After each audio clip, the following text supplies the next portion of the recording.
Hello दोस्तों, नमस्कार। SM किसी चैनल में मैं आप सब लोगों का दिल से बहुत बहुत स्वागत करता हूँ। दोस्तों, आज का दिन की अगर हम लोग बात करें, सबसे ज़्यादा जो कैमरे का फोकस था आप सभी लोगों को पता ही है किसके ऊपर रहने वाला था। आरबीआई के ऊपर। आरबीआई की बात करें तो शक्तिकांता दास जी के ऊपर। एंड इसके पीछे का रीज़न बच्चे बच्चे को पता है। एमपीसी की बैठक हम लोग को कंप्लीट होते हुए देखने को मिली थी और उसका आउटकम, उसका रिजल्ट आज के दिन शक्तिकांता दास जी जो कि आरबीआई के गवर्नर है, वो यहाँ पे अनाउंस यहाँ पे करने वाले थे। तो सुबह 10 बजे के आसपास आप लोगों ने पूरा जो शो था, जो भी कमेंट्री उनकी जो थी, जो भी स्पीच थी, उसको ज़रूर आप लोगों ने सुना होगा, देखा भी होगा। सो उसी से रिलेटेड बातचीत इस वीडियो में हम लोग यहाँ पे करने वाले कि एग्जैक्टली क्या क्या चीज़ें हुई है उसको आप डिटेल में यहाँ पे जान सकते हो। ये एक वीडियो देख लिया तो आपको और कोई वीडियो देखने की ज़रूरत यहाँ पे नहीं होगी।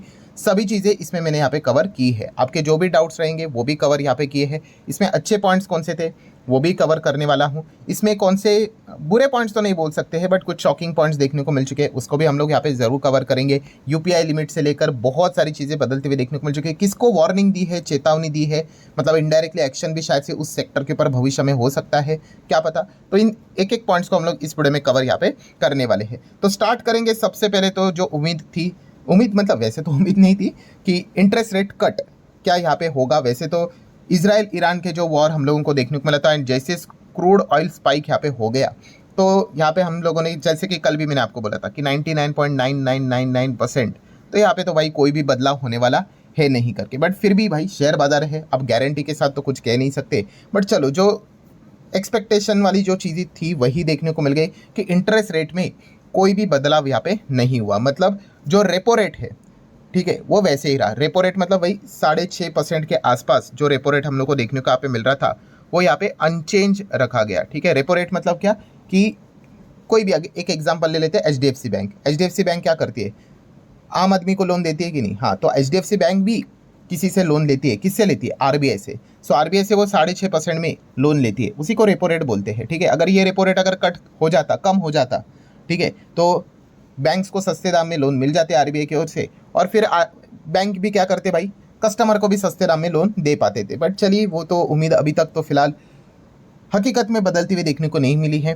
करंट आज के दिन की अगर हम लोग बात करें, रेपो रेट रिमेन अनचेंज, यही हम लोग को देखने को यहाँ पे मिल चुका है। जितना ईएमआई लोग भर रहे हैं उसमें कोई भी बदलाव होने वाला है नहीं। सो ये जो फैसला लिया जा चुका है, एमपीसी में कुल मिला के 6 मेंबर्स होते हैं। सो क्या सब लोगों ने यूनानिमसली ये डिसीजन लिया है? तो दोस्तों नहीं, 5 मेंबर ने यहाँ पे बोला है कि रेपो रेट अनचेंज रखना चाहिए। एक मेंबर ऐसा था दोस्तों जिसने यहाँ पे बोला है कि अनचेंज रखने की जरूरत नहीं, रेट को कट कर दो। या दोस्तों, अगर हम लोग यहाँ पे मिस्टर कुमार जी की अगर हम लोग यहाँ पे बात कर ले, उन्होंने यहाँ पे वोट किया कि 25 बेसिस पॉइंट का रेट कट यहाँ पे होना चाहिए करके।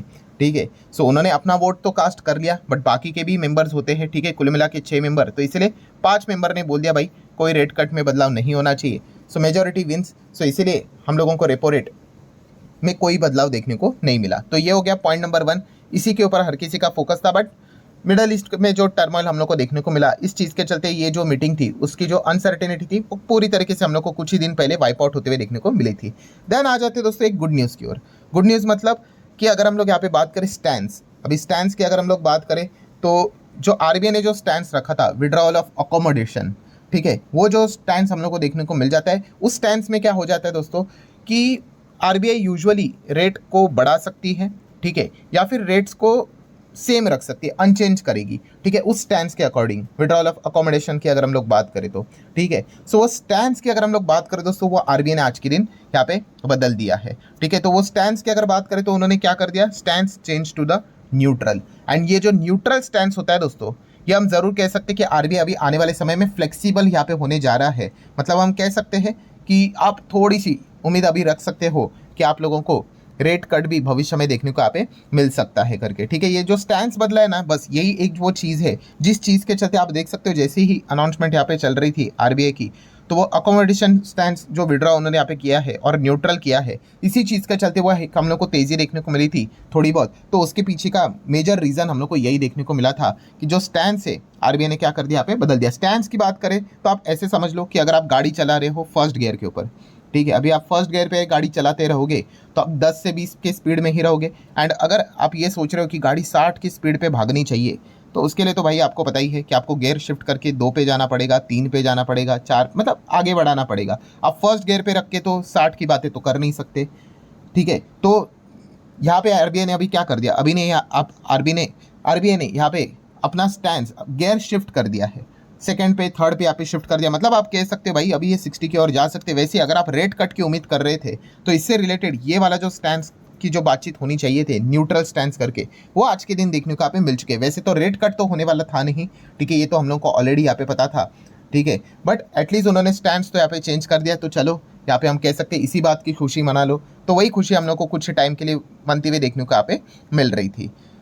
ये एक पॉइंट हम लोग को देखने को मिल चुका है। कुछ लोग सोचते होंगे भाई पहले तो विड्रॉल ऑफ अकोमोडेशन स्टैंड था, तो आज फिर हम कैसे भरोसा करते कि रेट कट हो करके। यार कोई बात नहीं, रेट कट करके बोल देने का स्टैंड चेंज कर दिया करके, तो ये चीज़ें भी यहाँ पे चल सकती थी। तो चलिए देन अगर हम लोग बात करें आरबीआई ने यहाँ पे फोरकास्टिंग की बात करें, ठीक है, भविष्य में क्या क्या हो सकता है, जीडीपी, इन्फ्लेशन, उससे रिलेटेड क्या कोई बदलाव किया है। तो इन्फ्लेशन की अगर हम लोग बात करें तो आप देख सकते हैं इस साल की बात करें फाइनेंशियल ईयर की, तो 4.5% का अनुमान आरबीआई ने यहाँ पे लगाया था, वो उन्होंने अनचेंज ही रखा है। मतलब इन्फ्लेशन की भी अगर हम लोग बात करें फोरकास्ट अनचेंज रखा है 4.5%। बाकी के अगर आप इन्फ्लेशन के प्रोजेक्शन को देखना चाहते हो तो आप देख सकते हो Q2 में वो एक्सपेक्ट करे 4.1, 3 में 4.8, 4 में 4.2 एंड अगले फाइनेंशियल ईयर 26 की बात करें तो 4.3। चाहो तो इसका स्क्रीनशॉट लगा कर रख लेना, ठीक है, बाद में आपको काम यहाँ पे आ जाएगा। आगे बढ़ेंगे दोस्तों, जीडीपी से रिलेटेड क्या कोई बदलाव किया, नहीं। जीडीपी में भी आरबीआई कॉन्फिडेंट है कि उन्होंने जो टारगेट दिया था कि 7.2% की ग्रोथ रहेगी फाइनेंशियल ईयर 25 की, वो उन्होंने रिटेन किया है। इसमें भी उन्होंने कोई भी बदलाव नहीं किया। इन शॉर्ट बोल दूँ कि जीडीपी, इन्फ्लेशन एंड रेट, किसी में भी कोई बदलाव उन्होंने नहीं किया, जो था वैसे उन्होंने यहाँ पे रखा है। हाँ, बाकी के इधर कुछ बदलाव अगर किए है उन्होंने तो क्वार्टरली वाइज थोड़ा बहुत छोटा मोटा बदलाव उन्होंने यहाँ पे किया है। वैसे तो जीडीपी का ग्रोथ प्रोजेक्शन भी आप यहाँ पे देख सकते हो कि Q2 का 7, देन 3 में 7.4, Q4 में भी सेम 7.4 एंड फाइनेंशियल 26 का Q1 में 7.3 का ये प्रोजेक्शन है, ये अनुमान है, ये वो बार बार इसमें क्या करते हैं प्लस माइनस करते रहते हैं। आप चाहो तो इसको भी नोट करके चल सकते हो।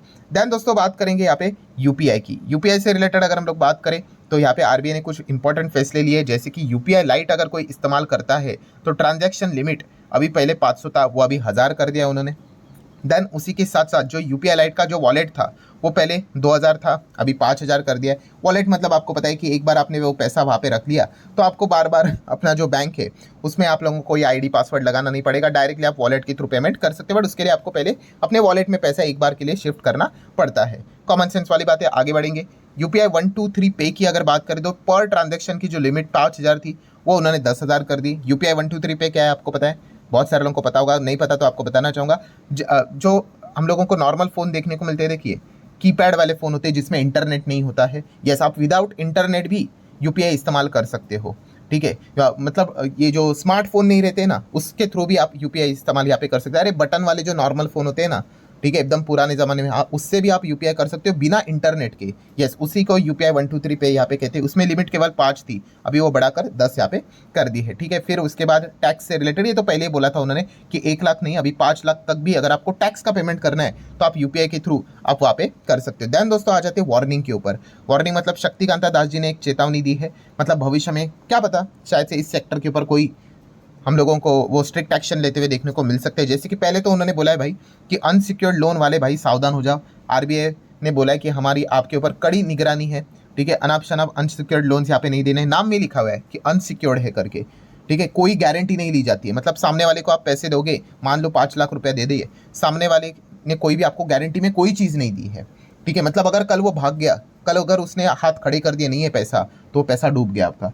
इतना भयंकर ये लोन होता है। तो फिर बैंक्स क्यों लेते हैं, ज़्यादा ब्याज के लालच में, ठीक है, ज़्यादा ब्याज के हिसाब से वो यहाँ पे ये अनसिक्योर्ड लोन यहाँ पे देते हैं, ठीक है। सिक्योर्ड लोन देखा गया तो वो मिल जाएगा, उसके बदले सिक्योरिटी रहती है, बट उसका जो ब्याज रहता है वो कम रहता है, ठीक है। बट सिक्योरिटी तो होती है, कल अगर कोई भाग गया, हाथ खड़े कर दिए, तो भाई जो भी सिक्योरिटी रखी उसको बेच देंगे, जितना रिकवर हो जाएगा वो अच्छा खासा पैसा वापस मिल जाएगा। सो ये अनसिक्योर्ड लोन अपना ग्रोथ के चक्कर में क्या कर रहे हैं लोग, बढ़ाते हुए देखने को मिल रहे हैं, जो कि काफ़ी डेंजरस बात है आने वाले समय में फाइनेंशियल सेक्टर के लिए। तो ये पॉइंट उन्होंने बोल के रखा हुआ है। देन एनबीएफसी की भी बात करें तो काफ़ी सारे एनबीएफसी को उन्होंने चेतावनी देखी रखी है, खुद के ग्रोथ के लिए अनाप शनाप यहाँ पे लोन नहीं बांटने चाहिए, ठीक है। क्रेडिट वर्दीनेस प्रॉपरली चेक करो। बीच में उन्होंने गोल्ड लोन से रिलेटेड भी इनडायरेक्टली बात यहाँ पे बोल दी थी। बहुत सारे ऐसी कंपनियां हैं जो कि गोल्ड लोन से रिलेटेड एनबीएफसीज है जो बिजनेस यहाँ पे कर रही है, प्रॉपरली जो टर्म्स एंड कंडीशंस होती है उसको फॉलो नहीं कर रही है, प्रॉपरली केवाईसी नहीं कर रही है, जितने वैल्यूएशन का गोल्ड होता है उसको भी प्रॉपरली चेक नहीं कर रही है, ठीक है। जितने का गोल्ड लोन लेते हैं, ठीक है,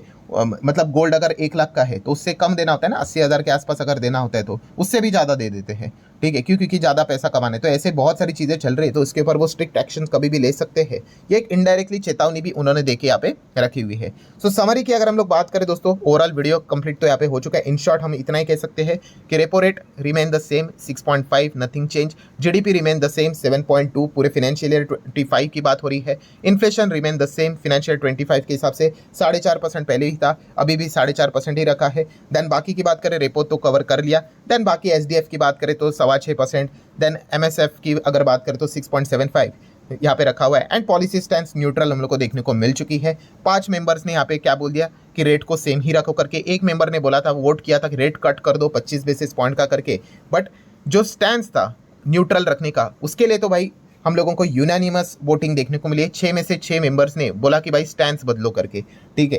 तो ये एक अच्छी बात हम लोग को देखने को यहाँ पे मिल चुकी है। सो ठीक है दोस्तों, जितने इंपॉर्टेंट पॉइंट्स थे सारे कवर कर लिए। आपका सवाल नेक्स्ट यही होगा कि अभी आगे मीटिंग कब है? तो आगे मीटिंग है दोस्तों दिसंबर में, एंड उसी के साथ साथ उसके बाद रहेगी नए ईयर में हम लोग एंटर करेंगे तो फरवरी मंथ में, ठीक है।